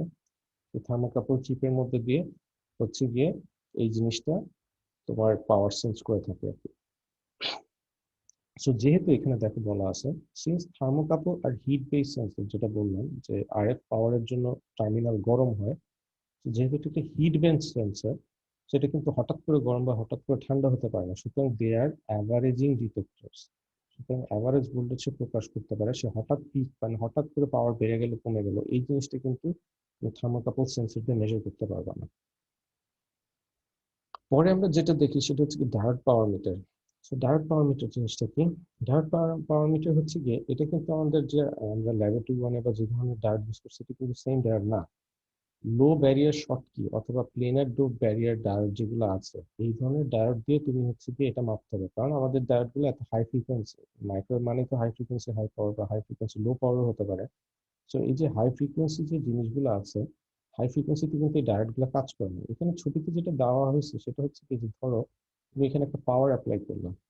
সো এই যে ডায়োডটা আছে, এই ডায়োডটা কি করে, এই ডায়োড আমরা জানি ভোল্টেজের সাথে কারেন্টের একটা সম্পর্ক আছে, যেটা আমরা শর্টকি ডায়োড ইকুয়েশন দ্বারা পরিচিত আর কি। সেটা হচ্ছে কি একটা non linear IV characteristics curve. আমরা 2-1 থাকতে দেখছিলাম যে ডায়োডের ক্যারেক্টারিস্টিক্স কার্ভ কি। সো এই ক্যারেক্টারিস্টিক্স কার্ভকে তুমি যদি এইভাবে চিন্তা করো, ইনপুট পাওয়ারের সাথে সে হচ্ছে কি কি পরিমাণ ডেভিয়েশন হয়, মানে এটা ডিবিতে দেখানো হয়েছে। তো তুমি দেখতে পাবে এই অংশটা কিন্তু লিনিয়ার। সো এই যে লিনিয়ার অংশটা আছে সেটা এখানে বলা হয়েছে, for a typical package diode the square law detection region exists from the noise level মানে একবারে লোয়ার লেভেল থেকে শুরু করে আপ টু -20 dBm। তাহলে -20 dBm পর্যন্ত এ হচ্ছে কি কি করতে পারে, এই ডায়োডের কাজ করতে পারে, সেটা কি রেকটিফিকেশন। সে রেকটিফাই করতে পারে, সেই রেকটিফাই ডিসি ভোল্টেজটা মেপে কিন্তু আমি এখানে বলতেছি যে তোমার এখানে কত পাওয়ার দেওয়া হয়েছে। সুতরাং রেকটিফাই কিন্তু করতে পারে -60 থেকে -20 ডিবি এই অংশের মধ্যে। এই অংশটাকে বলা হয় হচ্ছে কি স্কোয়ার ল ডিটেকশন রিজন। এরপরে তুমি যদি পাওয়ার আরো বাড়ায় দাও, সেখানে যেটা প্রবলেম হয় সেটাকে বলা হয় transition reason, এক্সটেন্স from -20 to 0 dBm। এবং তারপরে তুমি যদি পাওয়ার, এই যে ধরো এই যে 0 dBm থেকে পাওয়ার আরো বাড়ায় দিলা, এই অংশটাকে বলা হয় হচ্ছে কি তোমার লিনিয়ার ডিটেকশন রিজন। তাহলে স্কোয়ার ল ডিটেকশন রিজন, ট্রানজিশন রিজন এবং লিনিয়ার ডিটেকশন রিজন, তিনটা রিজনে ভাগ করা হয়। এই ডায়োডটা তুমি যদি এই রিজিয়নটাতে কাজ করো তাহলে হচ্ছে কি এ রেকটিফাই করতে পারে, অন্য রিজিয়নগুলোতে সে কিন্তু রেকটিফায়ারের মতো আচরণ করে না, সুতরাং সেই সময় সে ভুল রেজাল্ট দিতে পারে। সেটা টিপিক্যাল আমি একটা ডায়োডের ক্ষেত্রে দেখাইছি, এগুলো আরো অনেক প্রত্যেক দিনই ইভলভ হচ্ছে এই ধরনের সেন্সর, এবং সেন্সর ইভলভ হওয়ার কারণে এর থেকে আরো ভালো পারফরমেন্স, আমি যে 60-20 যে ডিবি পাওয়ার গুলো বলছি এগুলো কিন্তু রিলেটিভ, কিছুদিন পরে এটা চেঞ্জ হয়ে আরো ভালো হয়ে যেতে পারে, দেখা যায় -20 না, এটা +20 ডিবি হয়তো মাপতে পারে। সেটা সেমিকন্ডাক্টর টেকনোলজির ডেভেলপমেন্টের সাথে সাথে ডায়োড সেন্সরও হচ্ছে গিয়ে পরিবর্তন হতে পারে, মানে এটার এফিসিয়েন্সি বা এটার পারফরমেন্স আরো বাড়তে পারে। তো এটা আমরা কনক্লুশনে যেটা বলতে পারি সেটা হচ্ছে dart sensor technology excels in sensitivity, মানে এটা হঠাৎ করে পিক বেড়ে গেল কমে গেল এই ধরনের জিনিস খুব ভালো সেন্স করতে পারে, কারণ এটা সাথে সাথে কাজ করে, দপাদপ কাজ করে। On the other hand, thermocouple sensor are purely square law detector for high power ranges from -20 to +20. Square law detector মানে যে থার্মোকাপল যেগুলো আমি একটু আগে দেখালাম সেগুলো কিন্তু রেঞ্জ অনেক বেশি এবং সেটার অ্যাকুরেসি অনেক বেশি, কিন্তু সে হঠাৎ করে চেঞ্জ হতে পারে না। সুতরাং তোমার যেখানে মানে হঠাৎ পরিবর্তনশীল তুমি জিনিস দেখতে চাও সেক্ষেত্রে তোমার ডায়োড ইউজ করতে হবে, আর তুমি যেখানে অ্যাভারেজ জিনিস মাপতে চাও তার জন্য তুমি থার্মোকাপল ইউজ করতে পারো। সুতরাং দুইটার এক একটার ক্ষেত্রে কিন্তু এক এক ধরনের লাভ। নেক্সট স্লাইডে আমরা যে জিনিসটা দেখছি এটা এখানে দেখানো হয়েছে হচ্ছে কি কি ধরনের পাওয়ার সেন্সর হতে পারে, কিছু ছবি দেওয়া হয়েছে। এবং এইখানে ফার্স্টে যে জিনিসটা দেখানো হয়েছে সেটা হচ্ছে কি মাইক্রো, এই যে খুব হাই পাওয়ার মাপে কি হবে, এই যে এখানে দেখলে দেখতে পাবে যে একটা ওয়াটার লেভেল দেওয়া আছে, পুরো জিনিসটা পানির নিচে চুবায় এর মধ্যে আরএফ পাওয়ার দেওয়া হয়, এবং এর জন্য কি পরিমাণ টেম্পারেচার চেঞ্জ হয় সেই টেম্পারেচারটা মেপে তুমি হচ্ছে কি খুব হাই পাওয়ার মাপতে পারো, ধরো কিলোওয়াট মেগাওয়াট তুমি হচ্ছে কি পাওয়ার মাপতে চাও, সেক্ষেত্রে এই ধরনের মাইক্রো ক্যালোরিমিটার ইউজ করা হয়। এই যে ছবিতে দেওয়া আছে সেটা হচ্ছে কি নিস্ট নামে একটা জায়গা আছে, যেটা হচ্ছে আমাদের বিটি, আমাদের যে স্ট্যান্ডার্ড যেটা আছে আমাদের ইউনিভার্সিটির পাশে, বিএসটিআই এর মতো আরেকটা ইনস্টিটিউশন যারা হচ্ছে গিয়ে স্ট্যান্ডার্ড ফিক্স করে দেয়, মানে অন্যান্য পাওয়ার মিটারের ওখানে ডেফিনেশন খুঁজতে যায় যে 1 মিলিওয়াট পাওয়ার কাকে বলে। এটা হচ্ছে সেই নিস্টের একটা মাইক্রো ক্যালোরিমিটারের ডায়াগ্রাম দেওয়া আছে এখানে। এটা হচ্ছে 18 গিগাহার্টজ, তোমার ওয়েভ গাইড যদি হয়ে থাকে তাহলে সেটা হচ্ছে গিয়ে 18 গিগাহার্টজ থেকে 96 গিগাহার্টজ পর্যন্ত পাওয়ার মাপতে পারে, আর যদি কোঅ্যাক্সিয়াল হয় সেটা হচ্ছে কি 10 মেগাহার্টজ থেকে 50 গিগাহার্টজ পর্যন্ত সে হচ্ছে গিয়ে পাওয়ার মাপতে পারে। এবং এক্ষেত্রে বলে রাখা দরকার এসব ডিভাইস কিন্তু হাইলি সেন্সিটিভ, এবং এগুলো কিন্তু বললাম যে মেট্রোলজিক্যাল গ্রেড, মানে সব থেকে অ্যাকুরেট রেজাল্টের জন্য এই ধরনের জিনিস ইউজ করা হয়। এখানে কিছু কমার্শিয়াল সেন্সর দেখানো হয়েছে, যেমন এই যে এখানে একটা রোডিং শর্টসের একটা সেন্সর দেখানো হয়েছে, এখানে দেখতে পাচ্ছি ইথারনেট আছে। ইথারনেট দেওয়ার কারণ হচ্ছে গিয়ে আমরা অনেক সময় দেখতে চাই যে ধরো সেন্ট্রাল একটা স্টেশন থেকে তুমি একটা কোনো বিটিএস এ কি পরিমাণ পাওয়ার ট্রান্সমিট করতেছে সেই জিনিস মনিটর করতেছে অনেক দূরে, তাহলে সেই সাথে সাথে ইন্টারনেট কানেকশন দেওয়ার দরকার আছে, এই জন্য এখানে এই যে ইথারনেট কেবল দেওয়া আছে যে রিমোট মনিটরিং এর জন্য। আর এগুলো হচ্ছে কি তোমার অনেক ধরনের পাওয়ার সেন্সর তুমি দেখতে পাচ্ছ, এবং এখানে দেখো এখানে কিছু কালো রঙের বস্তু, এগুলো হচ্ছে অ্যাটেনুয়েটর, সেগুলো সম্পর্কে আমরা নেক্সট আবার দেখবো এই জিনিসটার কাজ কি। মানে একটু যদি জাস্ট বলে রাখি, খুব হাই পাওয়ার মেজারমেন্ট করার জন্য সেন্সরটা তুমি না বানায় আরেকটা কাজ করতে পারো, সেটা হচ্ছে গিয়ে অ্যাটেনুয়েটর দিয়ে পাওয়ারটা কমায় নিয়ে কম পাওয়ারটা মেজার করে তারপরে অ্যাড করে দাও যে এটা হচ্ছে গিয়ে এত ডিবি পাওয়ার অ্যাটেনুয়েট করে, সুতরাং আমাদের অরিজিনাল পাওয়ারটা এত ছিল। So these are power sensor, আর তুমি এটার রেজাল্ট বা রিডিংটা পাওয়ার জন্য যেটা ইউজ করা হয় এটা হচ্ছে কি পাওয়ার মিটার। পাওয়ার সেন্সরটা পাওয়ার মিটারের সাথে কানেকশন দেওয়া হয়। এই ধরনের সেন্সর অনেক আগে ইউজ করা হতো, যারা এখনো হচ্ছে হ্যান্ড রেডিও বা ইউজ করে থাকে তারা এখনো হচ্ছে কি এই যে এই ধরনের সেন্সর ইউজ করে, বা খুব চিপ এবং খুব হাই পাওয়ার মেজার করতে পারে, এই জন্য এই ধরনের খুব মানে আগে প্রচলিত ছিল এই ধরনের পাওয়ার। নেক্সট আমরা আরেকটা টপিক দেখবো, খুব ইম্পর্টেন্ট টপিক, সেটা হচ্ছে স্পেকট্রাম অ্যানালাইজার। মডার্ন আরএফ, তুমি ইঞ্জিনিয়ার যদি হতে চাও, স্পেকট্রাম অ্যানালাইজার হচ্ছে গিয়ে খুবই ইম্পর্টেন্ট একটা ডিভাইস। স্পেকট্রাম অ্যানালাইজার কি করে? স্পেকট্রাম অ্যানালাইজার হচ্ছে গিয়ে a RF spectrum analyzer measures amplitude, power versus frequency of electric signal. তোমরা অসিলোস্কোপ নামে একটা ডিভাইস এতদিন পর্যন্ত পড়ে আসছো, যেটা হচ্ছে কি করে ভোল্টেজ ভার্সেস টাইম শো করে। সো আমাদের এক্স অ্যাক্সিসে থাকে টাইম আর ওয়াই অ্যাক্সিসে থাকে হচ্ছে কি ভোল্টেজ। আরএফ স্পেকট্রাম অ্যানালাইজার এখানে টাইম নেই, এখানে সেটা সেটা হচ্ছে ফ্রিকোয়েন্সি ভার্সেস পাওয়ার বা ফ্রিকোয়েন্সি ভার্সেস অ্যামপ্লিটিউড মেজার করে আর কি। এখানে কি টাইপের ডিটেক্টর আছে তার উপর ডিপেন্ড করে যে সে কি আসলে অ্যামপ্লিটিউড মাপবে নাকি তোমার সিগন্যালটা পাওয়ার মাপবে। কিন্তু আমরা পাওয়ার নিয়ে ম্যাক্সিমাম সময় ইন্টারেস্টেড হই, তাহলে এই জন্য ম্যাক্সিমাম ক্ষেত্রে আরএফ স্পেকট্রাম অ্যানালাইজারের ইনপুটে থাকে হচ্ছে কি একটা পাওয়ার সেন্সর। সো স্পেকট্রাম আসলে এটা বোঝানোর জন্য এটা দেখানো হয়েছে। তোমরা অলরেডি ডিএসপি তে পড়ে আসছো যে তোমার একটা টাইম ডোমেন সিগন্যালকে ফ্রিকোয়েন্সি ডোমেনে আনার জন্য ফাস্ট ফোরিয়ার ট্রান্সফরমেশন বা ফোরিয়ার ট্রান্সফরমেশন করলে সেটা হচ্ছে আনা যায়। এটার আসলে লাভটা কি, বা ফ্রিকোয়েন্সি ডোমেন বা ফ্রিকোয়েন্সিতে একটা সিগন্যাল দেখে লাভটা কি? যেমন ধরো এখানে একটা সিগন্যাল ধরো দেওয়া আছে, এই যে এখানে যে সিগন্যালটা দেওয়া আছে একটু গাঢ় করে, এই যে এই সিগন্যালটা, এই সিগন্যালটা বেশ কমপ্লিকেটেড একটা সিগন্যাল। ঠিক আছে, আমি যদি অসিলোস্কোপে দেখি এটা বেশ কমপ্লিকেটেড একটা সিগন্যাল, কিন্তু এটা যদি আমি স্পেকট্রাম অ্যানালাইজারে দেখি তাহলে তুমি দেখবে হচ্ছে গিয়ে একটা পিক, এখানে আরেকটা পিক, এখানে আরেকটা পিক দেখতে পারবে। ঠিক আছে, তার কারণ হচ্ছে গিয়ে কি, এই যে আমাদের যে সিগন্যালটা, যে তারাবাঁকা যে সিগন্যালটা আমরা অসিলোস্কোপে দেখছি, এটা আসলে তিনটা ফ্রিকোয়েন্সি, তিনটা সিগন্যালকে জোড়া দিলে এরকম তারাবাঁকা হয়ে যায় আর কি। কিন্তু তুমি যদি ফ্রিকোয়েন্সি ডোমেনে দেখো তাহলে তুমি তিনটা ফ্রিকোয়েন্সি দেখতে পারবে, যে কোন তিনটা ফ্রিকোয়েন্সি। তো এখানে সেটা বোঝানোর চেষ্টা করা হয়েছে যে তোমার এই যে তারাবাঁকা সিগন্যালটা, সেই সিগন্যালটা হচ্ছে গিয়ে তোমার ধরো একটা নির্দিষ্ট ফ্রিকোয়েন্সিতে আছে, আরেকটা ফ্রিকোয়েন্সি যে মানে তার সাথে তুমি যদি আরেকটা frequency twice the amount of frequency যেটা আছে, আরেকটা হচ্ছে গিয়ে 3 গুণ সেই ফ্রিকোয়েন্সি 3f0, এবং তিনটা ডিফারেন্ট পাওয়ারে আছে, সবগুলা যোগ করে কিন্তু তারাবাঁকা সিগন্যালটা হয়েছে। কিন্তু তুমি যদি স্পেকট্রাম অ্যানালাইজার দিয়ে দেখো, তুমি এই যে এখানে তিনটা f1 f2 এবং f3 তিনটা পিক তুমি দেখতে পারবে, এবং তার পাওয়ার গুলা আলাদা আলাদা ভাবে হচ্ছে কি দেখতে পারবে, যে কোনটা পাওয়ার কিরকম, সেটা অসিলোস্কোপে দেখা সম্ভব না। স্পেকট্রাম অ্যানালাইজার খুবই খুবই ইম্পর্টেন্ট একটা টুল। আরএফ ইঞ্জিনিয়ার বা যারা মাইক্রোওয়েভ নিয়ে পড়াশোনা করে, বা তোমরা নেক্সট যদি ভবিষ্যতে বিটিএস বা তোমার ধরো ট্রান্সমিশন সিস্টেম বা কোনো জায়গায় যদি এই ধরনের জিনিসের কাজ করো, মাস্ট তোমরা স্পেকট্রাম অ্যানালাইজার দেখবা। এরপরে যে জিনিসটা, আমরা খুব অল্পতে স্পেকট্রাম অ্যানালাইজার দেখাবো, কারণ স্পেকট্রাম অ্যানালাইজার নিয়ে ঘন্টার পর ঘন্টা লেকচার আছে ইউটিউবে, তুমি চাইলে ইন্টারনেটে সার্চ করে এটা কিভাবে করে কাজ করে, ভিতরে কি কি আছে ইত্যাদি, এগুলো নিয়ে তুমি লেকচার পাবা। তো আমরা একেবারে বেয়ার বেসিক যে জিনিসগুলো জানা দরকার সেগুলো আমরা জানবো। স্পেকট্রাম অ্যানালাইজার একটু আগে যেটা বলা হয়েছে সেটা হচ্ছে, তুমি একটা স্টার্ট ফ্রিকোয়েন্সি এবং এন্ড ফ্রিকোয়েন্সি তুমি বলে দিতে পারো। সেটা করলে স্পেকট্রাম অ্যানালাইজার তার এই ফ্রিকোয়েন্সির মধ্যে কি কি সিগন্যাল আছে সেই সিগন্যালগুলো সে ডিসপ্লে করে দেবে। অথবা আরেকভাবে স্পেকট্রাম অ্যানালাইজার ইউজ করা হয়, যেটা ম্যাক্সিমাম ক্ষেত্রে করে, সেটা হচ্ছে একটা সেন্টার ফ্রিকোয়েন্সি ডিফাইন করে দাও এবং তার স্প্যানটা ডিফাইন করে দাও।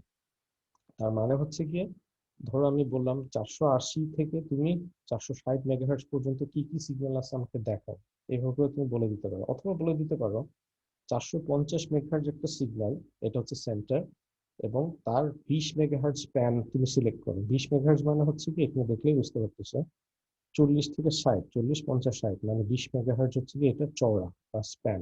সো অনেকে স্টার্ট স্টপ ফ্রিকোয়েন্সি ইউজ করে, কিন্তু ম্যাক্সিমাম ক্ষেত্রে স্প্যান এবং সেন্টার ফ্রিকোয়েন্সি ভাবেই হচ্ছে কি স্পেকট্রাম অ্যানালাইজার ইউজ করা হয়। নেক্সট আর একটা ইম্পর্টেন্ট টপিক যেটা স্পেকট্রাম অ্যানালাইজার ইউজ করতে গেলে তোমাদের জানতে হবে, সেটা হচ্ছে রেজলিউশন ব্যান্ডউইথ ফিল্টার বা আরবিডব্লিউ। সো রেজলিউশন ব্যান্ডউইথ বলা হয় অনেক সময়, কিন্তু এটা এক ধরনের একটা ফিল্টার। সো ফিল্টার জিনিসটা কি? ফিল্টার জিনিসটা হচ্ছে কি, যে তোমার তোমার ভিতর আর্কিটেকচার তোমাকে বুঝতে হবে, কিন্তু সেটা যদি আমরা না বুঝে সরাসরি ভাবে আরবিডব্লিউ অ্যাপ্লিকেশনটা বুঝতে চাই, তাহলে তুমি এইভাবে একটা স্পেকট্রাম অ্যানালাইজার চিন্তা করতে পারো। স্পেকট্রাম অ্যানালাইজার হচ্ছে কি একবারে এক পাশ থেকে শুরু করে অন্য পাশে হচ্ছে কি সুইপ করে, যেটা সুইপ স্পিড দ্বারা চেঞ্জ করা যায়। এটা হচ্ছে হেটেরোডাইন টাইপের মিক্সচার। হেটেরোডাইন টাইপের স্পেকট্রাম অ্যানালাইজারে এই ধরনের আর্কিটেকচার ইউজ করা হয়।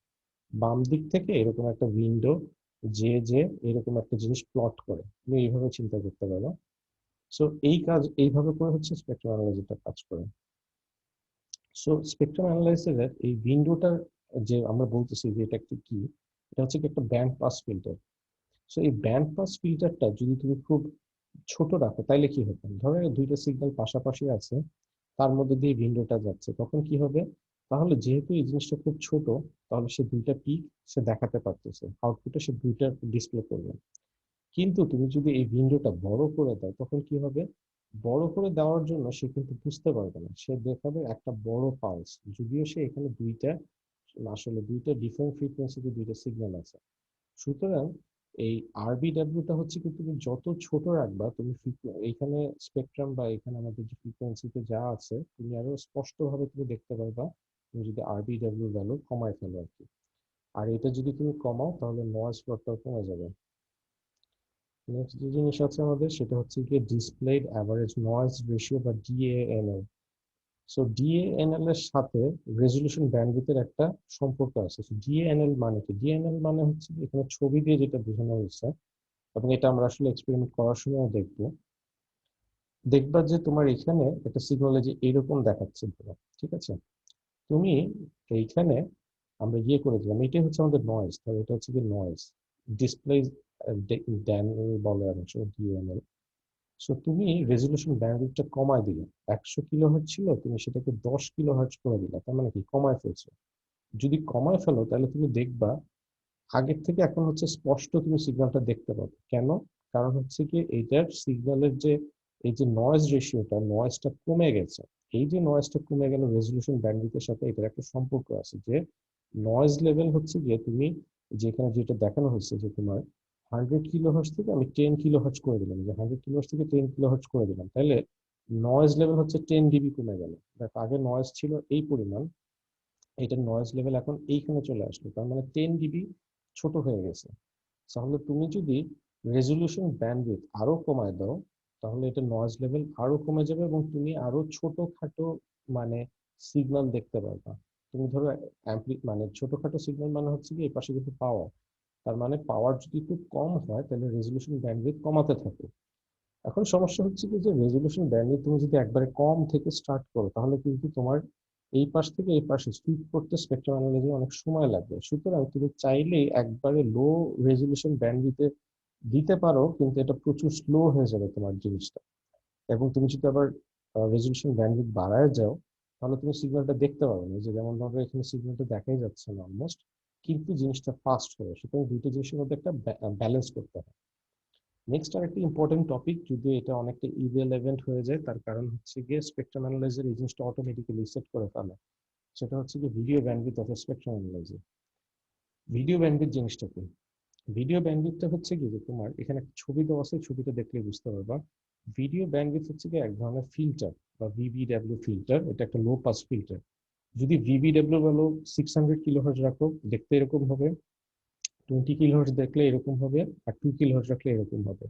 তার মানে সে কি করতেছে, সে এখানে ডিসপ্লেতে যে সিগন্যালটা আছে সেটা নয়েজটা কমায় ফেলতেছে আর কি। তো এখানে বলে রাখা ভালো, যেমন রেজলিউশন ব্যান্ডউইথ কমালে নয়েজ ফ্লোর কমে যাবে, তোমার এই যে এখানের থেকে এইটুকু আরো তুমি ছোট সিগন্যাল দেখতে পারবা। ভিডিও ব্যান্ডউইথ কমালে কিন্তু এই নয়েজ কমবে না। তাহলে কি হবে, যে সিগন্যালটা হচ্ছে কি সিগন্যালের ভিতরে একটু অ্যাভারেজিং করে, এই যে VBW is used to average or smooth the display trace, তার মানে এটাকে আরেকটু স্মুথ করবে, কিন্তু সিগন্যালের মানে পারফরমেন্সও বেড়ে যাবে না। সুতরাং তুমি যদি আরেকটু পরিষ্কারভাবে সিগন্যাল দেখতে চাও তাহলে ভিডিও ব্যান্ডউইথ বা ভিভিডব্লিউ কমাইতে পারো, কিন্তু এই কিন্তু অ্যাকচুয়াল নয়েজটা কমাবে না, বা তোমার পারফরমেন্স বা স্পেকট্রাম অ্যানালাইজারের পারফরমেন্সও বাড়ায় দিবে না, যার জন্য তুমি ছোট সিগন্যাল দেখতে পারবে। So it is averaging field বলতে পারো। নেক্সট আমরা যে জিনিসটা দেখবো, কিছু আমাদের যন্ত্রপাতি আরো দেখি, সেটা হচ্ছে অ্যাটেনিউয়েটর। সেখানে আমরা অনেক ধরনের অ্যাটেনিউয়েটর দেখতে পাচ্ছি। অ্যাটেনিউয়েটর এই যে যেমন এই ধরনের, এটাকে বলা হয় ফ্ল্যাপ অ্যাটেনিউয়েটর, এটা হচ্ছে আরেক ধরনের ভ্যারিয়েবল অ্যাটেনিউয়েটর, এটা আমরা আরেকটা এক্সপেরিমেন্টে দেখবো। আমাদের আজকের এক্সপেরিমেন্টে আমরা এই ধরনের অ্যাটেনিউয়েটর ইউজ করবো। প্র্যাকটিক্যালি তোমরা এই ধরনের অ্যাটেনিউয়েটর পাবো। এই যে এত বড় বড় এই জিনিসটা যেটা দেখতেছে কালো রঙের জিনিসটা, এটা আসলে hit sync.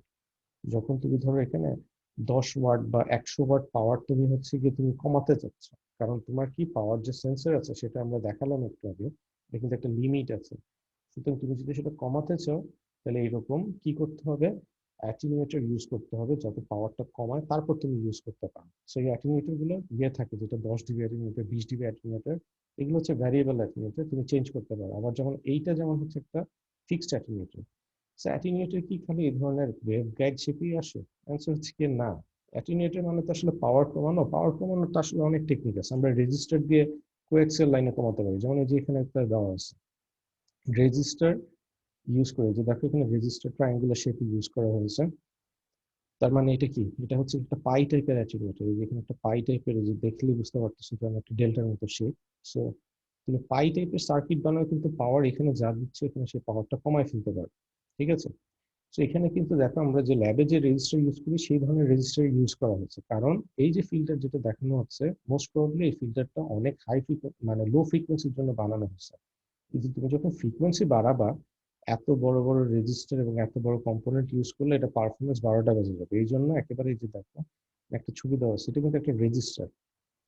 Surface Mount register use করা হয়, সারফেস মাউন্ট ক্যাপাসিটর ইউজ করা হয় যখন হচ্ছে কি ফ্রিকোয়েন্সি তুমি আস্তে আস্তে বাড়াতে থাকবা, এবং আরো যখন ফ্রিকোয়েন্সি বাড়তে থাকবে তখন এই ধরনের জিনিসও কাজ করে না, সেক্ষেত্রে আরো কিছু টেকনিক আছে, সেগুলো হচ্ছে ডিস্ট্রিবিউটেড এলিমেন্ট টাইপের তোমার মাইক্রোস্ট্রিপ লাইন ইউজ করতে হয়, বা অন্য আরো টেকনিক আছে, ওয়েভ গাইডের মধ্যে ক্যাভিটি ইউজ করে করা যায়, আরো টেকনিক আছে, সেগুলো হয়তো তোমরা ভবিষ্যতে দেখবা।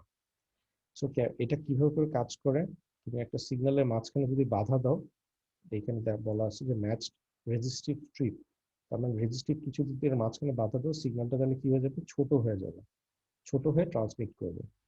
কিন্তু এখানে একটা বলা দরকার যে যাতে রিফ্লেকশন কম হয় এটাও তোমাকে চিন্তা করতে হবে, এবং যাতে ম্যাচিং থাকে সেটাও তোমাকে চিন্তা করতে হবে। রিফ্লেকশন এবং ম্যাচিং সম্পর্কে তোমরা নেক্সট ল্যাবগুলোতে আরো বিস্তারিত দেখতে পাবে। তো এই ধরনের সার্কিট কিন্তু অসংখ্য আছে, টি, পাই, ব্রিজ টি ইত্যাদি অনেক ধরনের সার্কিট আছে।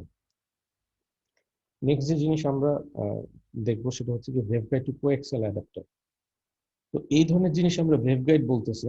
আর তুমি হচ্ছে কি এটাকে তার দিয়ে তুমি সিগন্যাল ট্রান্সফার করতে চাও, তো ওয়েভগাইড তোমরা দেখতেই পাচ্ছ বাতাসের মধ্যে যে জিনিসটা যায়, কিংবা তোমার ধরো এটা একটা চুঙার মধ্যে বা তোমার লোহার মেটালের একটা জিনিস, এটাকে আমরা ওয়েভগাইড বলতেছি।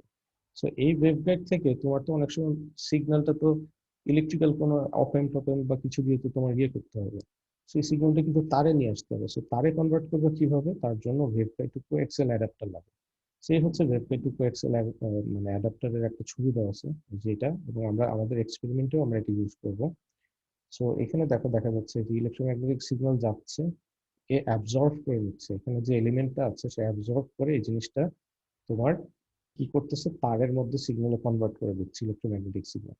এই যে কনভার্সনটা যে করছে এখানে কিন্তু আরো একটা কাজ করে এই অ্যাডাপ্টারটা, সেটা হচ্ছে গিয়ে হতে পারে ওয়েভগাইডের যে ইম্পিডেন্স, ইন্ট্রিনসিক ইম্পিডেন্স যেটা আছে, সেই ইম্পিডেন্সটা ডিফারেন্ট হতে পারে, সেটা 200 ওহম বা অন্য কিছু, কিন্তু তার নর্মালি হচ্ছে কি আরএফ সাইডে খুব বেশি ইউজ করা হচ্ছে কি 50 ওহম। সুতরাং 200 থেকে 50 ওহমের যে কনভার্সনটা, এই কাজটা কিন্তু তোমার ওয়েভগাইড টু কোএক্সেল অ্যাডাপ্টার করে থাকে আর কি। এবং এই পাওয়ার ফ্লো কিন্তু বাই ডাইরেকশনে হতে পারে, এটাও একটা ইম্পর্টেন্ট পয়েন্ট। যেমন পাওয়ার সে রিসিভ করতে পারে, সে কিন্তু পাওয়ার ট্রান্সমিটও করতে পারে, তার মানে তার থেকে ওয়েভগাইড বা ওয়েভগাইড থেকে তারে, এই দুইটা কনভার্সনই সে হচ্ছে গিয়ে করে থাকে এই অ্যাডাপ্টারটা। আরেকটা জিনিস আমরা দেখবো সেটা হচ্ছে কি পিন মডুলেটর। সো পিন মডুলেটরটার কাজ কি, তুমি একটা সিডব্লিউ সোর্স ইউজ করছো, সিডব্লিউ সোর্স থেকে হচ্ছে গিয়ে সেই সোর্স মানে হচ্ছে একটা নির্দিষ্ট ফ্রিকোয়েন্সি সোর্স, তোমার ধরো 10 গিগাহার্টজের একটা সোর্স তুমি ট্রান্সমিট করতেছো। এখন জাস্ট একটা সিডব্লিউ টোন জেনারেট করে তো আসলে আমার কোনো লাভ নেই, সেই টোনটাকে কি করতে হবে, সেটার সাথে কোনো একটা ইনফরমেশন পাঠাতে হবে। সো তোমরা অলরেডি জেনে আসছো মডুলেশন কাকে বলে। সো আমাদের এই ক্যারিয়ারের সাথে আমরা যদি মডুলেটিং একটা ফ্রিকোয়েন্সি করতে চাই, একটা হাই ফ্রিকোয়েন্সিতে মডুলেশন করবো কিভাবে, তার জন্য একটা টেকনিক হচ্ছে কি পিন মডুলেটর। সো এখানে একটা পিন মডুলেটর আমরা ল্যাবে যেগুলো ইউজ করি সেটা দেওয়া আছে, কিন্তু এই ছবিটা আমার কাছে আরো ভালো লাগছে কারণ তুমি এর ভিতরে কি আছে এটা দেখতে পাচ্ছ। এটা কি জিনিস, এটা হচ্ছে কি পিন ডায়োড। সো পিন ডায়োডের একটা কি আছে, এটার একটা ক্যারেক্টারিস্টিক্স আছে, সেই ক্যারেক্টারিস্টিক্সটা কি, সেটা হচ্ছে গিয়ে পিন ডায়োডকে তুমি যখন ফরওয়ার্ড বায়াস করবে তখন সে কি করে, সে হচ্ছে কি এটা রেজিস্ট্যান্স হয়ে যায় হচ্ছে কি 30 ওহম, এন্ড সে হচ্ছে কি এর মধ্যে দিয়ে তোমার ধরো এই পাশে একটা ইলেকট্রোম্যাগনেটিক সিগন্যাল ধরে যাচ্ছে। সো যখন এর মধ্যে দিয়ে পাস করবে, এর রেজিস্ট্যান্স 30 ওহম, 30 ওহম হয়ে যাওয়ার জন্য কি হবে, সে মোস্ট অফ দ্য এনার্জি হচ্ছে অ্যাবজর্ব করে নিবে, ঠিক আছে। আবার তুমি যখন এই ডায়োডটাকে রিভার্স বায়াস করবা, তখন সে কি হবে, এটার রেজিস্ট্যান্স হচ্ছে গিয়ে in the order of thousands of ohm হয়ে যাবে, রেজিস্ট্যান্স অনেক বেড়ে যাবে, বেড়ে গেলে কি হবে, এ আগে অ্যাবজর্ব করে নিচ্ছিল বা শোষণ করে নিচ্ছিল, এখন সে কি করতে দেবে, এখন সে ফ্লো করতে দিবে। সুতরাং এই যে একবার যেতে দিচ্ছে আর একবার আটকায় দিচ্ছে, তাহলে কি হলো, তুমি এখানে ফরওয়ার্ড বায়াস এবং রিভার্স বায়াসটা কন্ট্রোল করে এখানে যে সিগন্যালটা আছে অন অফ বা তুমি এক ধরনের মডুলেশন করতে পারছো। So this is how pin diode works, এবং পিন ডায়োড দিয়ে তুমি মডুলেশন করতে পারবা। এই ক্ষেত্রে নর্মালি হচ্ছে গিয়ে স্কোয়ার পালস ইউজ করা হয়, সাইন ওয়েভ খুব কমই ইউজ করা হয় পিন ডায়োডকে মডুলেশন করার জন্য। পরে আমরা যে টপিক, সেই টপিকটা হচ্ছে নেক্সট টপিক আমাদের ইউনিট অফ পাওয়ার। সো পাওয়ার আমরা কি দ্বারা মেজার করি, সেটা হচ্ছে কি ডিবি দ্বারা ইউজ করি। এখন ডিবি জিনিসটা কি, DB is a relative unit, এবং তার ইয়ে হচ্ছে গিয়ে একটা পাওয়ারের থেকে আরেকটা পাওয়ার কতটুকু বড় বা ছোট, সেটা পাওয়ারের ক্ষেত্রে হতে পারে আবার ভোল্টেজের ক্ষেত্রে হতে পারে, ডিবি দুই ক্ষেত্রে ইউজ হয়। আমি জাস্ট পাওয়ারের ক্ষেত্রে এক্সাম্পলটা দিচ্ছি, একটা পাওয়ার থেকে আরেকটা পাওয়ার কত বড় বা ছোট, দুইটা পাওয়ার কম্পেয়ার করার জন্য আমরা হচ্ছে গিয়ে ইউজ করি, এবং এই জন্য যেহেতু কম্পেয়ার করতেছি this is known as a relative unit. Example দিই, ধরো একটা অপ অ্যাম্প ইনপুটে 3 ওয়াট সে রিসিভ করে, আউটপুটে সে 6 ওয়াট আউটপুট দেয়, তাহলে সে কত গুণ বাড়ালো পাওয়ারটাকে? পাওয়ার বাড়ালো হচ্ছে গিয়ে 3 দুগুণা 6 গুণ, সরি 3 ইন্টু 3 দুগুণা 6, তার মানে হচ্ছে 2 গুণ হচ্ছে কি সে পাওয়ারটাকে ইনক্রিজ করছে 6/3। সো 2 গুণ হচ্ছে গিয়ে বাড়িয়েছে। তো 2 গুণটাকে, যে 2 গুণটা বেড়েছে যে, সেটাকে আমরা যদি ডিবিতে লিখি তাহলে কি হবে? আগে আমাদের ছিল হচ্ছে গিয়ে, এখানে তুমি লিখতে পারো 3/6 অথবা 1/2, একই কথা, যেহেতু এটা 2 গুণ বেড়েছে। 6/1 তুমি যদি এইভাবে করে লেখো তাহলে কি হবে? বা 2 গুণ বেড়েছে যেহেতু, 10 log 2, তার মানে হচ্ছে 3 ডিবি, তার মানে এটা হচ্ছে কি একটা 3 ডিবি ইনক্রিজ হয়েছে, বা সেটাই তুমি যদি নর্মালি বলি 2 গুণ বেড়েছে।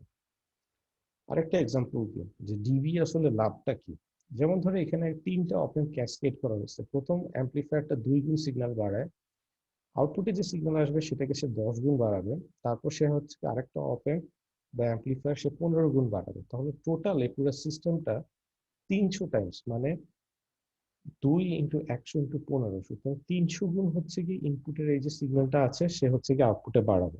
তাহলে আমরা যদি প্রত্যেকটাকে আলাদা আলাদা ভাবে কনভার্ট করি, 2 গুণ বাড়া মানে হচ্ছে 3 ডিবি বাড়া, 10 গুণ বাড়া ইনক্রিজ করা মানে হচ্ছে কি 10 ডিবি ইনক্রিজ করা, এবং 15 ডিবি 15 গুণ বাড়া মানে হচ্ছে গিয়ে আমাদের 11.7 ডিবি ইনক্রিজ করা। সো 2 গুণ মানে হচ্ছে 3 ডিবি, 10 গুণ মানে হচ্ছে 10 ডিবি, এবং 15 মানে হচ্ছে কি 11.7 ডিবি। তাহলে আমরা যদি এইভাবে চিন্তা করি যে এই অ্যাম্পলিফায়ারটা টোটাল কত গুণ সিগন্যাল ইনক্রিজ করেছে, 300 টাইমস বাড়িয়েছে। আর ডিবিতে আমরা যদি হিসাব করি তাহলে এই তিনটে জিনিস কিন্তু তখন যোগ হবে, 3 + 10 + 11.7, we will get 24.7 ডিবি হচ্ছে কি সে পাওয়ার ইনক্রিজ করেছে। সো এই অ্যাম্পলিফায়ারটা তাহলে এটার গেইন হচ্ছে কি 24.7 ডিবি অথবা 300 গুণ। আমরা উল্টা ক্যালকুলেশনও করতে পারি, যেমন ধরো এখানে আমরা যেহেতু জানি 300 গুণ বেড়েছে, তাহলে 300 ÷ 1 আমরা যদি ডিবি করি, তো তুমি পাবো হচ্ছে কি 24.7, সুতরাং এই দুটো জিনিস সেম আসবে। সেই যে এটা ইনক্রিজ মানে রিলেটিভলি আমরা হচ্ছে কি পাওয়ার মেজারমেন্ট করতেছি, that's why it is known as relative unit. পরে আরেকটা যে জিনিস আছে সেটা হচ্ছে কি অ্যাবসলিউট ইউনিট, যেটা হচ্ছে কি dB watt, sorry dB dBm বা ডিবি মাইক্রো বা মিলিওয়াট হিসেবে ইউজ করা হয়। তুমি যখন 1 মিলিওয়াটের তুলনায় একটা পাওয়ার কত গুণ বাড়ছে সেটা মেজার করবে, তখন সেটাকে বলা হয় ডিবিএম। দ্যাটস ইট, আর কিছুই না। তার মানে তুমি এই ইউনিট, তুমি যখন লাস্টে এম দাও মানে হচ্ছে 1 মিলিওয়াটের তুলনায় একটা পাওয়ার কত গুণ বাড়ছে। তাহলে ধরো 6.3 হচ্ছে একটা পাওয়ারকে তুমি চেঞ্জ করতে যাচ্ছ, ডিবিএম এ কনভার্ট করতে যাচ্ছ, তাহলে 6.3 ÷ 1 ইকুয়াল টু আমাদের হবে 7.99 ডিবিএম। অথবা সিমিলার ওয়েতে তুমি মিলিওয়াটের কথা যদি চিন্তা করো, মিলিওয়াটের সূত্র হচ্ছে 1 মিলিওয়াট × 10, মানে এটা হচ্ছে গিয়ে উপরে পি ডিবিএম /10। তখন ধরো 3.99 কে তুমি ডিবিএম কনভার্ট করতে যাচ্ছ, 3.99 ÷ 10, সেটাকে তুমি যদি হিসাব করো তাহলে তুমি পাবো হচ্ছে গিয়ে যে তোমার 3.99 ডিবিএম মানে হচ্ছে গিয়ে 2.51 মিলিওয়াট।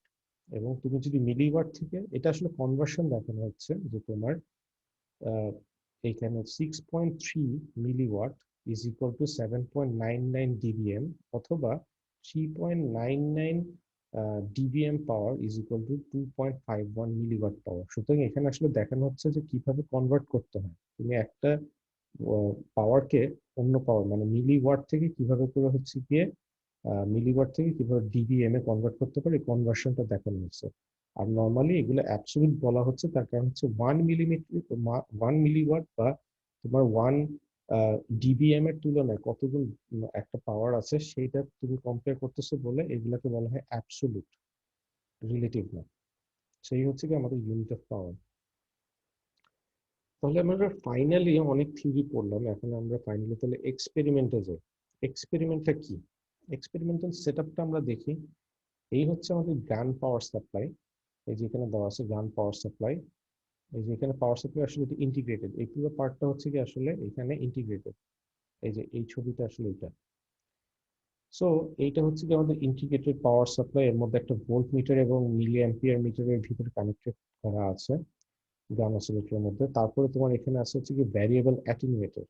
তারপরে আছে হচ্ছে যে পাওয়ার সেন্সর এবং পাওয়ার মিটার। এখানে একটা জিনিস বাদ পড়ছে, সেটা হচ্ছে এখানে একটা পিআইএন ডায়োডও আছে, কিন্তু আমাদের আজকের এক্সপেরিমেন্টে আমরা এটা আসলে ইউজ করব না। ছবির সাথে তুমি যদি মিলাও, এই যে এই পার্টটুক, বা যেখানে এই পার্টটুক, এটা হচ্ছে কি আমাদের গান অসিলেটরটা, তারপরে এটা হচ্ছে কি আমাদের পিন ডায়োডটা, এখানে হচ্ছে কি আমাদের সে ভ্যারিয়েবল অ্যাটেনুয়েটরটা, এটা হচ্ছে কি আমাদের সে পাওয়ার সেন্সর, আর এই যে পাওয়ার সেন্সরের সাথে তার গেছে, এটা হচ্ছে কি আমাদের পাওয়ার মিটার। সো সেটআপটা যদি আমরা বুঝে থাকি, তারপর আমাদের প্রথম যে কাজ সেটা হচ্ছে গিয়ে গান ডায়োডের এই যে নেগেটিভ ক্যারেক্টারিস্টিক্স বোঝার জন্য আমাদের কি করতে হবে, আইভি ক্যারেক্টারিস্টিক্স কার্ভ তৈরি করতে হবে। সো আইভি ক্যারেক্টারিস্টিক্স কার্ভ তৈরি করার জন্য আমরা এখানে যে কাজটা করছি সেটা হচ্ছে গিয়ে শুধুমাত্র পাওয়ার সাপ্লাইয়ের সাথে গান অসিলেটরটা লাগিয়েছে, লাগানোর পরে আমরা এই ভোল্টেজ নবটা দিয়ে ঘুরাই, এখানে ডিসপ্লেতে আসবে হচ্ছে 4.5 ভোল্টেজ। 4.5 ভোল্টেজে কত কারেন্ট এর মধ্যে দিয়ে ফ্লো করতেছে সেটা জানতে চাইলে আমরা ভোল্টেজের এই যে এখানে টগল সুইচটা আছে, ভোল্টেজ থেকে কারেন্টে নামায় দিব, তাহলে সেক্ষেত্রে আমাদের দেখাবে হচ্ছে গিয়ে 4.5 ভোল্টেজ যখন গান অসিলেটরটার এক পাশে দেওয়া হয়েছে, তখন এই গান ডায়োডটা কি পরিমাণ কারেন্ট কনজাম্পশন করতেছে। তো এইভাবে করে 4.5, 5, 5.5 ইত্যাদি এরকম সবগুলা করে আমরা ভোল্টেজ গুলো মেজার করবো এবং তার করসপন্ডিং কারেন্ট গুলো এখানে দেখবো, এবং ভোল্টেজ এবং কারেন্ট গুলো মেজার করলে আমরা এটা কি পাবো, একটা আইভি ক্যারেক্টারিস্টিক্স কার্ভ তৈরি করতে পারবো, এবং সেটা দিয়ে আমরা দেখার চেষ্টা করব আমাদের এই অসিলেটরটা আসলে হচ্ছে কি এই নেগেটিভ রেজিস্ট্যান্স রিজন শো করে কি করে না।